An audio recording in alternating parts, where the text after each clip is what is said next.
მოგესალმებით დიანა, მივესალმები მაყურებელს, მადლობა მოწვევისათვის. ჩვენ უნდა განვიხილოთ ზოგადად დამოკიდებულება ქართული ოცნების სახელმწიფოსადმი, დამოკიდებულება საქართველოსადმი და ეს გარკვეულწილად ვლინდება ამ ცვლილებებში და აი ამ საბავშვო კარუსელებში შეიძლება ითქვათ. ჩვენ მოდი ვნახეთ დიანა ასეთი რაღაცა გავყვედა, უნდა ვთქვათ. ჩვენ ვნახეთ მამუკა მდინარაძის მოგზაურობა თანამდებობებზე, რომელიც ჯერ კიდევ არ დასრულებულა და დაანონსებულია. ერთი წლის ფარგლებში ვნახეთ, რომ სუსის უფროსი იყო. შემდგომ გადააყენეს სუსის უფროსობიდან და რაღაცა სახელმწიფო მინისტრის თანამდებობა შეუქმნეს ადამიანს სამი თვით. შემდგომ ეს გვეუბნება კობახიძე, რომ მდინარაძე ამ თანამდებობაზე აღარ იქნებაო და პარალელურად ეს შექმნილი სახელმწიფო მინისტრის თანამდებობა გაუქმდა, მაგრამ მეგობრებო, მთავარი რა არის?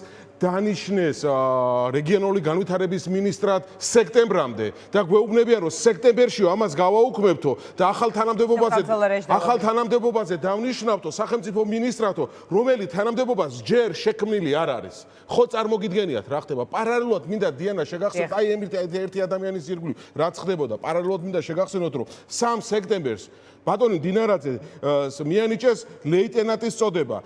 23 ოქტომბერს უფროსი ლეიტენანტის, 25 დეკემბერს სახელმწიფო უსაფრთხოების კაპიტნის, 26 დეკემბერს ერთ დღეში წარმოგიდგენიათ მაიორის წოდება, 9 მარტს ვიცე-პოლკოვნიკის წოდება, 8 aprilს პოლკოვნიკის წოდება და 20 aprilს გახდა უსაფრთხოების გენერალი. აი ეს არის ამათი ელვისის სწრაფად გაიარა ეს წოდებრივი გზა. ეს არის ამათი საკადრო პოლიტიკაც, ეს არის დამოკიდებულება ხალხისადმი, ეს არის დამოკიდებულება საზოგადოებისადმი. ხალხო 7 თვეში გაიარა ამ ადამიანმა ელვისის სწრაფით მოიარა და ყველა ჩინები და ამ შემთხვევაში წოდებები მიიღო ლეიტენანტიდან გენერალ მაიორამდე. აქედან ყოველ 3 თვეში ახალ სამინისტროებს უქმნიან. ამ ადამიანებს ქვეყანა წარმოუდგენიათ, როგორც აი რა გითხრათ, ლეგოს კონსტრუქტორები, და ლეგოს რო აწყობენ და შლიან, ხო? ამას ესე უყურებენ სახელმწიფოს და სახელმწიფო სტრუქტურებს. პარალელურად რა ხდება დიანა? დღეს გამოქვეყნდა, უყურეთ, დღეს გამოქვეყნდა სტატისტიკა ახალი და ყოველთურად ლელო ამასთან დაკავშირებით აქცენტებს ვაკეთებ ბუნებრივია, ხო?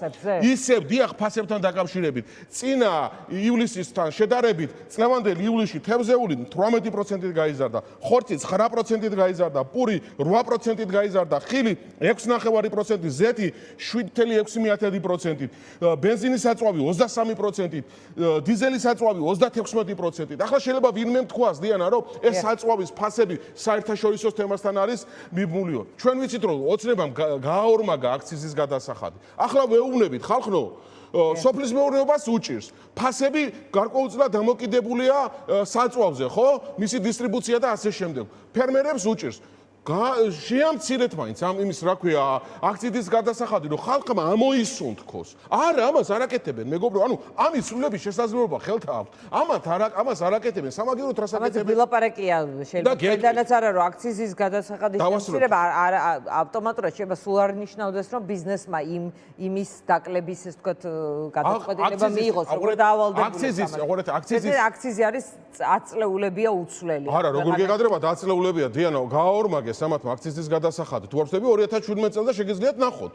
არასწორი ინფორმაცია გაქვთ. ამათმა გააორმაგეს აქციზის გადასახადი. და აქციზის გადასახადთან დაკავშირებით ცვლილებებია საჭირო. სხვადასხვა ქვეყნებში მიიღეს ის ცვლილებები, რომ შეამცირებს, დროებით შეამცირებს, რომ შოკი მოხსნან და უღელი მოუხსნან საკუთარ მოქალაქეებს. აი ამაზეა საუბარი. აქციზის გადასახადის შემცირება მაინც გამოიწვევს ფასების დაკლებას, გამოიწვევს სოფლის მეურნეობის პროდუქტთან ხელმისაწვდომობას, ადამიანებს მიწები არ დარჩება დაუხნავი და მოსავალი მოუყვანელი. ამაზე არის საუბარი და პარალელურად რავს ხედავთ? ამ ადამიანებს აქვთ 10,000-ები ხელფასი საკუთარ თავებზე. 10,000 და მეტი, 12, 14, 16,000 ლარი პარლამენტის წევრები არიან, პარლამენტის თავმჯდომარე იქნება თუ სხვადასხვა მაღალი თანამდებობის მინისტრები თუ მოადგილეები. პარალელურად ხედავთ, რომ 20 ლარით გაიზარდა პენსიონერის პენსია. პარალელურად ხედავთ, რომ საქართველოს მოქალაქეები ქვეყნიდან გარბიან. პარალელურად ხედავთ, რომ 22,737-მა ბავშვმა დიანა ბოლო 5 წლის განმავლობაში საქართველოს დატოვა. მშობლებმა გამოიყვანეს, ეს სტატისტიკის ოფიციალური მონაცემებია. მშობლებმა გამოიყვანეს, სწავლა შეაწყვეტინეს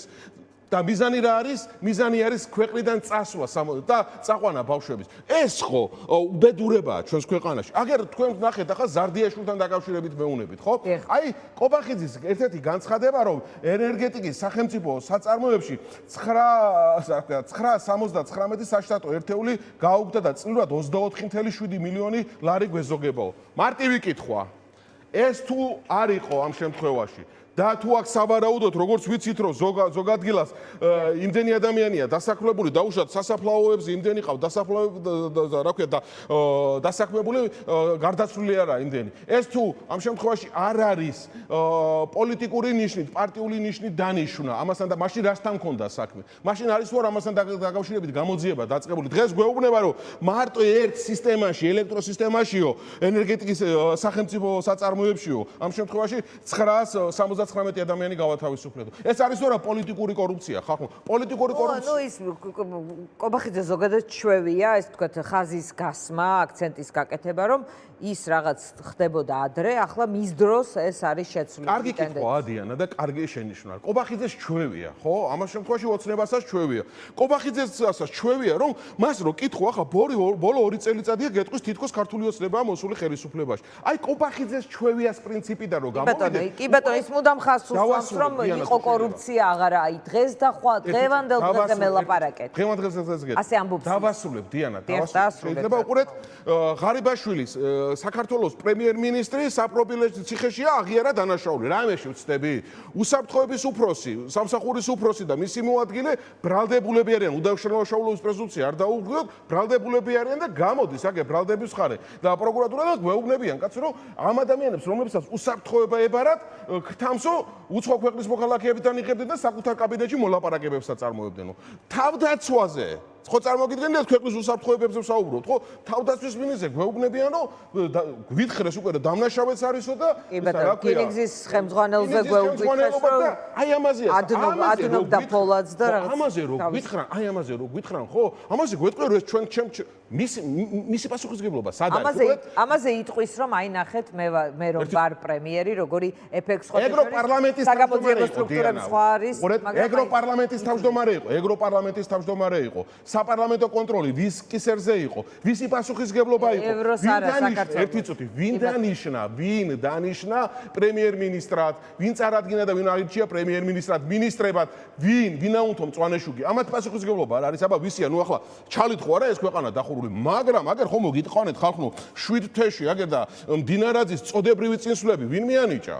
კობახიძე მიანიჭა თუ არა? ამაზე რას გვეტყვის? მდინარაძეზე დაუშვათ 7 თვეში რა ქვია, ლეიტენანტიდან ყველა წოდება რო გაატარა და ზოგჯერ დღეში 2 წოდებას რო აძლევდა გენერალ მაიორამდე რო აიყვანა. სამინისტროები რო იქმნება 3 თვით და უქმდება 3 თვით. ეს რომელ სამართლებრივ, ეროვნულ, ამ შემთხვევაში სახელმწიფოებრივ მიდგომაში ჯდება. ეს ხო არაფერში არ ჯდება, დიანა. ეს არის პირდაპირი დამოკიდებულება. ხო, რა ქვია, ამ ქვეყანაში თუნდაც ჩვეულებრივად გამოირთვება ეს დენი წარმოუდგენელი რამ ნახეთ. ხო, ორჯერ ამ დენის გამორთვა ავარია, ნუ მთელი ქვეყანა იქნა დაბნელებული, დაიწყეს გამოძიება, ხო? ახლა მიდის ზარდიაშვილთან დაკავშირებით საუბარი. აქ ზარდიაშვილზე, მდინარაძეებზე და რამეებზე მარტო ერთ ადამიანებამდე ნუ დავიყვან. აქ სისტემა არის. აი სისტემა შეიქმნა. სისტემას უპაულობს ხოლმე ესეთ განტევების ვაცებს. ზარდიაშვილის სახით, რომელზეც დიდწილად როგორც ყვებიან, მე არ ვიცი ახლა რამდენად მჭიდრო კონტაქტები გქონდა მდინარაძესთან და აქვს. მდინარაძის დაქვეითების პირდაპირ პროპორციულია ზარდიაშვილის ბედი, როგორც და ქვეყნის ბედი რა სიტუაციაში დიანა ანდროს ეს ვნახოთ. უყურეთ აქ საუბრობთ იმის დაქვემდებარებაში, იმის მეგობარი, იმის ბედი, ამის ბედი და ამ შემთხვევაში აი ეს ადამიანები საქართველოს ბედით თამაშობენ, ხო, ამაზე არის საუბარი. ჩვენ ვიცოდით, ხო, ღარიბაშვილი, მისი მეგობრები, მისი წარმომადგენლები, შეიცვალა შემდგომ ერთი აი ლილუაშვილი, მისი წარმომგობრები, ამ შემთხვევაში ესენი ადამიანები ახლა ბრალდებულები არიან, ზოგი მჟავრდებულია, ის თავდაცვის მინისტრი და ასე შემდგომ. ახლა წავიდა სხვებზე საუბარი, მაგრამ ხალხს რა ხალხი რამე შეუქმნეს ისეთი რომ არ წავიდნენ ქვენ უკან დაბრუნებაზე აღარ საუბრობ ჯერ ქვეყნიდან უარ გაიქცეს ვის გაქცევა უნდა დაიცალა ეს ქვეყანა საერთოდ და რა ის ახლა ჩვენ თუ უყურებთ რომ ის იმის ბრალია ის იმის ამ შემთხვევაში დაქვემდებარებაში იყო ის იმის მაკაცია იმას თუ მოხსნიან ამას რაღაცა პრობლემები შეექმნება და საქართველოს ქვეყანას რა სისტემა მუშაობს ასე მოგიყვანა ერთი განტევების ვაცი ასაუბრა საზოგადოება, მერე წავიდა მეორე განტევების ვაც, მერე მოვიდა მესამე განტევების ვაცი მოიყვანეს და ამ განტევების ვაცებს ესენი სულ იპოვიან. და ქვეყანას რა იმართება, ხო ხედავთ არა? კრიზისი ამას არ ქვია ხალხო. კრიზისი ამას არ ქვია. აი დიანა აგერ არის, ხო მაგალითად 297 მილიონ ლარზე მეტი არის შესული ჯარიმებიდან და საურავებიდან ბოლო 6 თვეში თუ არ ვთქვი ზუსტად ესეთი მონაცემებია. ხო წარმოგიდგენიათ არა? აქ რაც მუშაობს რეპრესიების, ჯარიმების, დადებისა და ამოღების მექანიზმი აქვს უმაღლეს დონეზე ამ შემთხვევაში დაწაფულები არიან ამასთან დაკავშირებით. თბილისის პარკირებისგან წარმოუდგენ პარკირების ჯარიმები, თბილისის პარკირების ჯარიმები გაზრდილია ბოლო 6 თვის განმავლობაში, ხო? წარმოუდგენლად დიდი არის. შაშან 6 თვის განმავლობაში რაც იყო, უფრო გაიზარდა თბილისის პარკირების ჯარიმები. ავტობუსებში, როდესაც აჯარიმებენ ხალხს, ხო? ბილეთთან დაკავშირებით და საზოგადოებრივ ტრანსპორტში, იქაც გაზრდილია ბოლო 6 თვის განმავლობაში. რამე მითხარით, სადაც ჯარიმება და საზოგადოებაზე წნეხმა ბილეთი უნდა აიღო. უნდა აიღო, გასაგებია, საზოგადოებაზე წნეხმა რატო გაიზარდა მაშინ ამასთან დაკავშირებით ვილაპარაკო. ეს ჯარიმები რატო გაიზარდა? რატო გაიზარდა? საქართველოს მოქალაქეები რატო გარბიან ქვეყნიდან? არა, მაგას უყურეთ რა არის წნეხი ისევ და ისევ. ადამიანებზე, რომელსაც სამსახური არ აქვს, მოდის წნეხი. წნეხი ისე და ისე იმ ადამიანებზე მოდის, რომლებსაც საერთოდ სარჩო საბადებლის გამო ქვეყნიდან გაქცევაზე უჭირავთ თვალი. თვითონ ელემენტარულად ხო კორუფციაში ხრჩვებია და მათ უმრავლესობას კიდე ისეთი ხელფასები აქვთ, ხო? საქართველოს მოქალაქეებს ეს ვერც კი დაესიზმრება. კიდევ ერთი თემა მაქვს თქვენთან ბატონებან. წინა სტუმარსაც ვკითხე, იმიტომ რომ თქვენი ორი პარტია არის ამ მხრივ გამორჩეული და კითხვებიც არის თქვენთან მიმართებაში.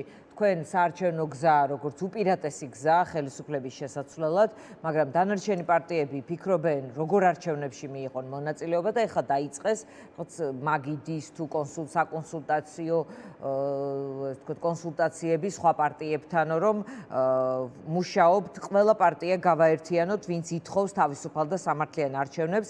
არ მგონია, რომ გახარიასაც და ლელოსაც უნდოდეთ რუსულ სპეცოპერაციაში ჩართვაო. ანუ თქვენი პასუხი როგორი იქნება, ეს კოალიციის ერთ-ერთი წევრის კომენტარია, მაგრამ ალბათ იცით იყიფიანის ინიციატივა, ელენე ხოშტარიას გამოხმაურება და ასე შემდეგ. თქვენ რას იტყვით, თუ შეიქმნება რაღაც ასეთი ტიპის საკონსულტაციო თუ რაღაც ალაპარაკო სივრცე, სადაც ყველა პარტიამ უნდა ჩამოაყალიბოს როგორი ტიპის არჩევნებში მონაწილეობას დაუჭერენ მხარს.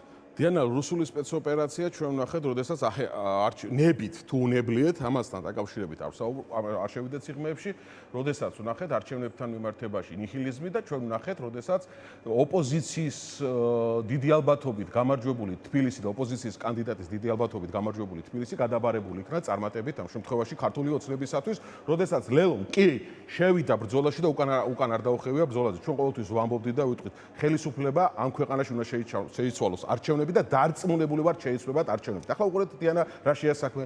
აი ეს საუბრები, რაღაცა რუსული სპეცოპერაცია, ეს ყველაფერი ეს პირდაპირ ჭავლით ასხამს ხელისუფლების წისქვილზე წყალს. და რატომ ასხამს ხელისუფლების წისქვილზე წყალს გეტყვით. როდესაც ბრძოლის უმთავრესი პოლიტიკური ბრძოლის შესაძლებლობა არსებობს და ეს არის არჩევნები და როდესაც არჩევნებზე არ ხდება საზოგადოების კონსოლიდირება, როდესაც დაახლოებით 80% დედაქალაქის მაცხოვრებლების და მომრჩევლების წინააღმდეგია ქართული ოცნების, ეს იცის ხალხმა და მიუხედავად ამისა ბოიკოტში გადის, რა შედეგი მოიტანა ამ ყველაფერმა? ვინ არის პასუხისგებელი მათ არჩეულმა გზამ გაამართლა თუ არა? მოდი საზოგადოებას დავუსვათ კითხვა. და დღეს რა შედეგი მოიღო? თქვენ ჩართვას არ აპირებთ.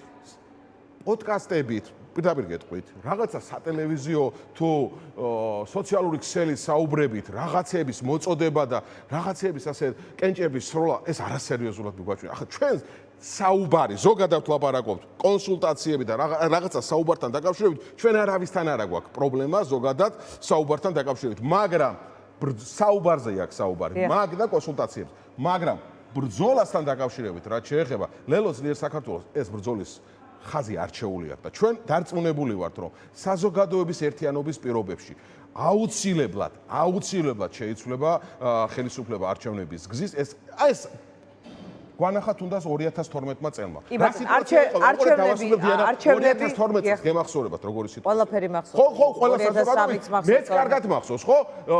რა ქვია, თეფშების და სატელიტური თეფშებთან დაკავშირებით დაყადაღებები ასე შემდეგ და ასე შემდეგ. მაგრამ რა იყო? საზოგადოების ერთიანობა იყო, იქ არავის არ უთქვავს ბოიკოტი, არავის არ უთქვავს. უნგრეთი გვემახსოვრება, აგერ ნახოთ ახლა უნგრეთის მაგალითი ხალხმა. უნგრეთში როგორი სიტუაცია იყო, უბრალოდ გადახედეთ, საარჩევნო სისტემა, ტელევიზია, ოპოზიციის ამ შემთხვევაში ხელფეხშეკრულობა რა დონეზე იყო აყვანილი, მაგრამ რა მოიგო? ერთიანობა მიქ არავის არ უთქვავს ბოიკოტიო. გამოვიდა ხალხი დაირაზმა. არჩევნებზე დაირაზმა, რიგები დადგა საარჩევნო ურნებთან, საარჩევნო იმასთან. ანუ რას ლაპარაკობ, დიანა? გაყალბებას აქვს თავისი ამ შემთხვევაში ზღვარი. რის შემდეგაც უბრალოდ საზოგადოების უმაღლესი აქტიურობის შემთხვევაში ვერანაირი ხელისუფალი ამას ხალხის ნებას ვერ გადატეხავდა. ჩვენ ხალხს ვეუბნებით, რომ აუცილებლად უნდა ვიაქტიუროთ ყველა კანონიერი და კონსტიტუციური ფორმა და მეთოდი გამოვიყენოთ. მადლობა ლევან სამუშიას, ის ლელოს წარმოადგენს დღის ამბებში 6-ზე შევხვდებით ერთმანეთს დროებით.